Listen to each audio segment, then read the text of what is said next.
1974년 장충동 국립극장. 수천 명의 관객 앞에서 총성이 울렸습니다. 단 3초. 그 짧은 시간에 한 나라의 영부인이 쓰러졌습니다. 그 순간 커튼 뒤에서 한 남자가 단상 위로 몸을 던졌습니다. 유경수 여사 앞을 막아선 남자. 사람들은 나중에서야 그의 별명을 붙였습니다. 불사조라고. 베트남 정글에서, 서울 장충동에서, 궁정동 안가에서, 그리고 미얀마 양곤의 아웅산 묘역에서 그는 4번 죽음과 마주했고 4번 살아남았습니다. 5명의 대통령을 직접 지킨 사나이. 박정희, 최규하, 전두환, 노태우, 김영삼. 대한민국 현대사의 모든 비극의 현장에 서 있던 단 한 사람. 오늘의 인물 박상범입니다.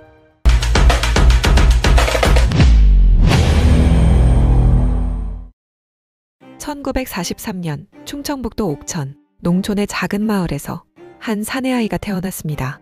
훗날 불사조 경호원이라 불리게 될 박상범입니다. 그는 가난했지만 어릴 때부터 몸을 단련하며 강해지고자 했습니다. 박상범은 서울로 상경해 성남중학교, 성남고등학교를 졸업했습니다. 그는 학교보다 운동장에서 더 오래 있던 학생이었습니다.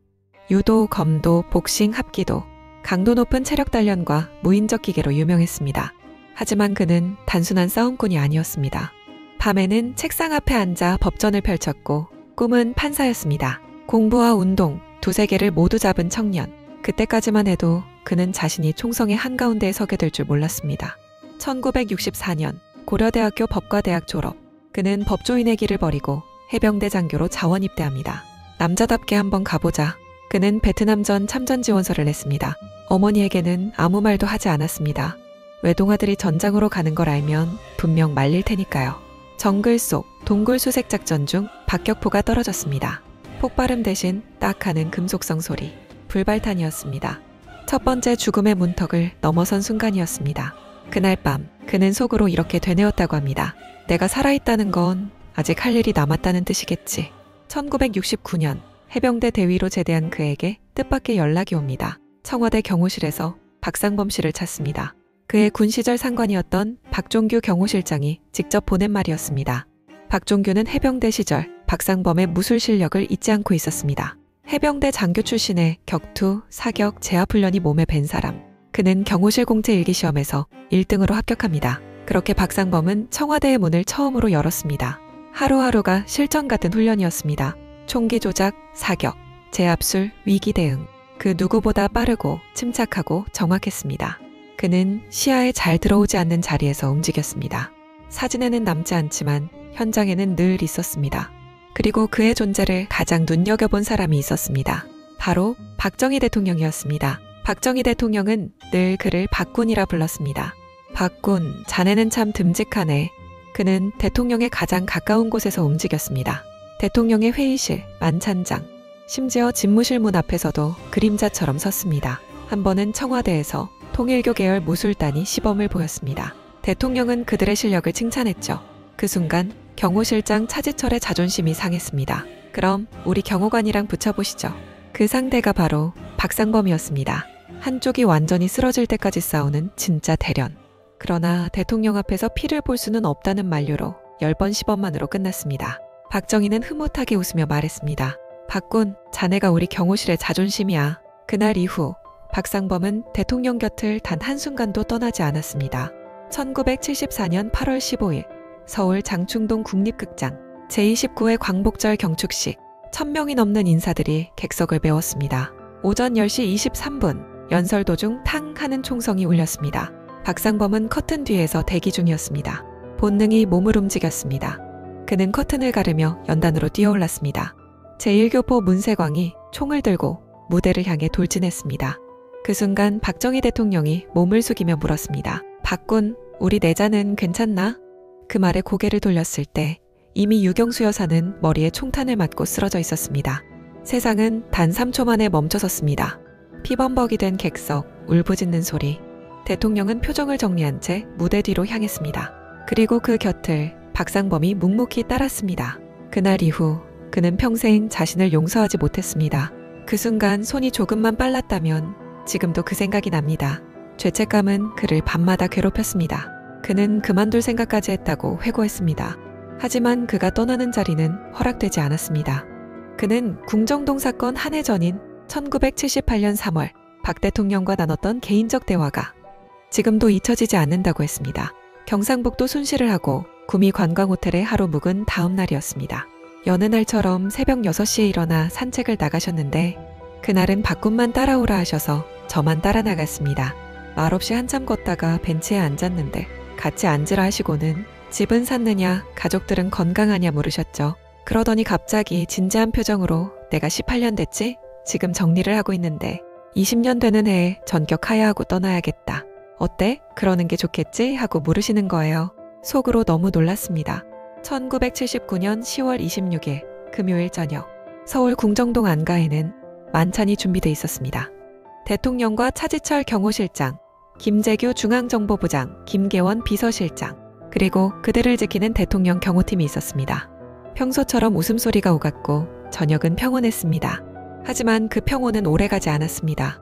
주방 안쪽에서 쭈그리고 앉아 한술 뜨려는 순간 갑자기 탁 하고 집 전체가 정전이 됐습니다. 탕! 곧이어 바깥 현관 쪽에서 집중 사격 소리와 함께 후다닥 사람이 쳐들어왔습니다. 갑작스러운 총성에 모두가 얼어붙었습니다. 첫 발은 오른쪽 척추 옆을 관통했습니다. 두 번째는 벨트에 찬 실탄에 부딪혀 궤도를 틀었고 나머지 두 발은 우도 좌우를 아슬아슬하게 뚫고 나갔습니다. 그 순간 그의 몸이 뒤로 무너졌습니다. 바닥에 쓰러진 채 의식이 점점 멀어졌습니다. 주방은 아수라장이 되었고 피와 연기, 고막을 찢는 비명만이 가득했습니다. 밤새 아무도 그를 찾지 않았습니다. 보안사 발표에는 박상범 사망이라고 적혀 있었습니다. 그는 10시간 넘게 시신들 틈에 방치되어 있었습니다. 다음 날 아침 현장 정리를 하던 보안사 장교들이 미세한 숨소리를 들었습니다. 살아있다. 그렇게 그는 기적처럼 되살아났습니다. 병실로 옮겨졌을 때 가장 먼저 찾아온 사람은 전두환 보안사령관이었습니다. 괜찮나? 괜찮습니다. 그 짧은 대화가 전부였습니다. 대통령은 세상을 떠났고 그는 살아남았습니다. 살아남았다는 사실이 그를 더 깊이 주저앉혔습니다. 그는 병실에서 텔레비전으로 박정희 대통령의 연구차가 청와대를 떠나는 모습을 지켜봤습니다. 내가 대통령을 잃게 했다. 나는 실패한 경호원이다. 그는 사표를 제출했습니다. 그리고 청와대 문을 영영 나설 생각이었습니다. 며칠 후 전화 한 통이 걸려왔습니다. 경호실을 다시 세울 사람은 당신뿐입니다. 그는 깊은 한숨을 쉬며 수화기를 내려놓았습니다. 하지만 그날 밤 잠을 이루지 못했습니다. 각하가 원하셨던 나라, 그 뜻은 누군가 이어야 하지 않을까. 그는 몸이 완전히 낫지 않은 상태로 다시 청와대로 돌아왔습니다. 총탄 자국이 남은 몸으로 초토화된 경호실을 다시 일으켰습니다.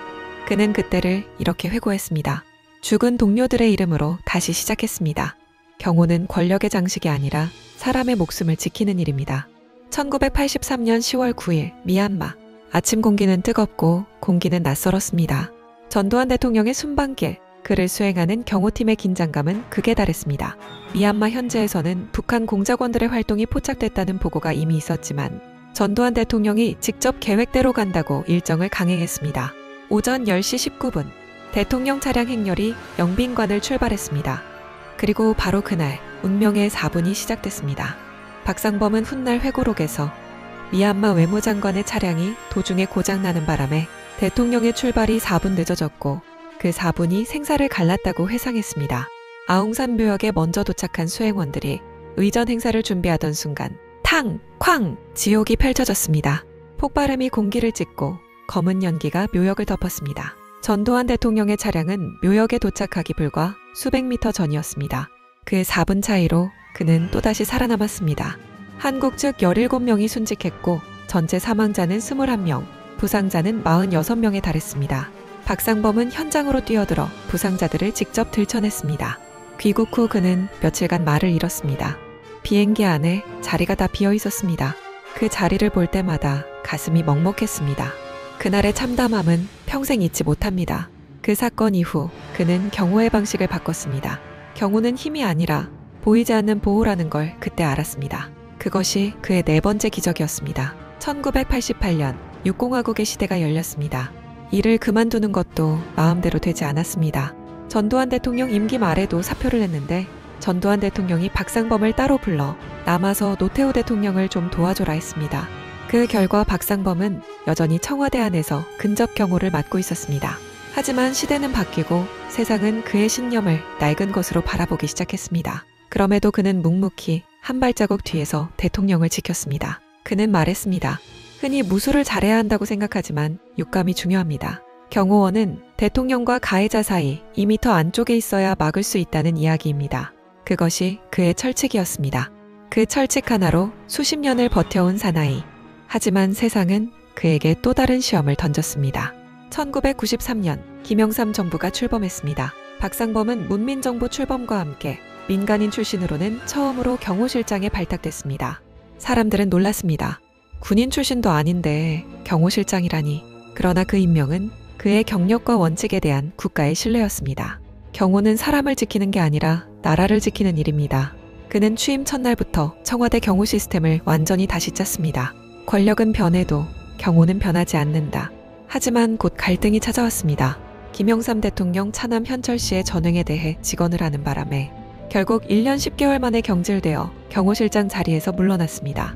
그는 5명의 대통령을 지켜봤습니다. 박정희, 최규하, 전두환, 노태우, 김영삼. 그는 자신이 모신 대통령들에 대해 이렇게 말했습니다. 모두 달랐지만 한 가지 공통점이 있었습니다. 놀라울 만큼 부지런했습니다. 새벽 5시 이전에 일어나고 회의는 밤늦게까지 이어졌습니다. 휴일도 없었습니다. 대통령은 체력이 곧 리더십이었습니다. 그리고 그는 지금도 그중 한 사람을 잊지 못합니다. 그는 1979년 그날 이후 매년 한두 번씩은 꼭 박 전 대통령을 꿈에서 본다고 합니다. 생전에 일하시던 모습 그대로 보여요. 그러면 잠을 못 잡니다.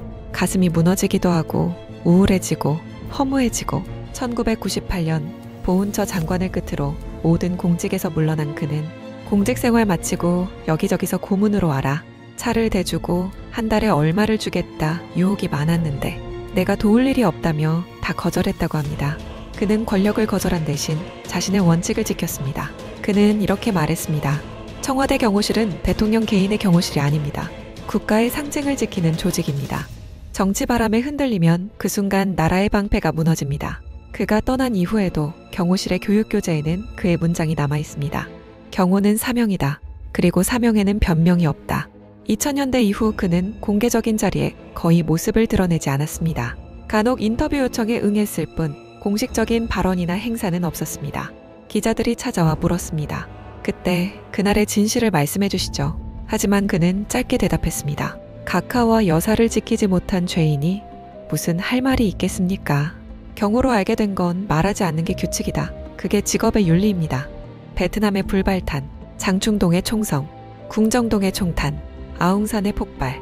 그는 4번의 죽음을 건넜습니다. 그러나 한 번도 자신을 영웅이라 부르지 않았습니다. 그저 제 일을 했을 뿐입니다. 그는 집을 나설 때마다 이렇게 말했습니다.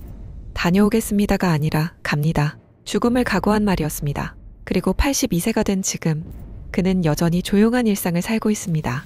권력의 문턱을 넘지 않았기에 말년의 평온이 남았습니다. 신념을 지켰기에 존경을 얻었습니다. 나는 단 한 번도 대통령을 개인으로 모신 적이 없습니다. 내가 지키려 한 건 사람 한 명이 아니라 그 사람에 걸린 국가였습니다. 불사조 경호원 박상범. 그는 오늘도 침묵 속에서 자신의 시대를 지켜보고 있을지 모릅니다. 4번의 죽음을 건넌 한 사람. 여러분에게 박상범은 어떤 의미로 남았나요? 오늘 이 이야기가 의미 있었다면 좋아요와 구독으로 응원 부탁드립니다. 기록은 단지 과거가 아니라 오늘을 이해하는 지도입니다. 과거를 비추는 창, 오늘을 이해하는 리포트. 역사의 창 현대사 리포트였습니다. 시청해주셔서 감사합니다.